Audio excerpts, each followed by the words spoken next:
fasa ketika ini, adik rasa macam, kenapa aku kena lalui perkara-perkara macam ni? Kan? Tapi bila kita reflect balik, apa yang Allah takdirkan untuk kita dalam melalui jalan ini, tidak ada perkara yang sia-sia. Pasti ada hikmah di sebalik, kan?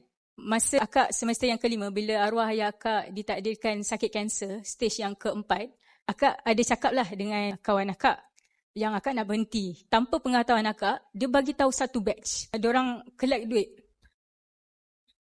untuk akak. So, masa tu akak tak tahu. Akak terkejut tiba-tiba dia bagi duit. Lepas tu akak tak nak terima lah. Dia kata tak apa, ni adalah daripada someone macam tu. Sedangkan akak bagi tahu arwah ayah akak sakit ni pada seorang saja. Bila kita dah tahu macam banyak Allah tolong, kan? Lagilah kita join persatuan, kita dah tak kisah dah apa yang berlaku sebab kita rasa macam dengan nikmat tu kita rasa lagi dekat dengan Allah, kan?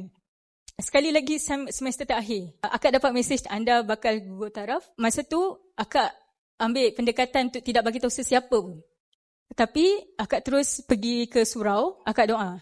Masa tu tak ada siapa pun yang akan dengar, hanya Allah saja. Masa tu saya rasa keyakinan tu tinggi sangat.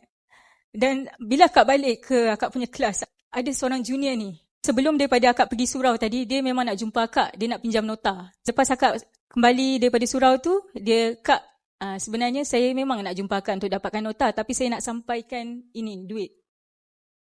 Sampaikan duit. Saya tak bagi tahu sesiapa ni time tu.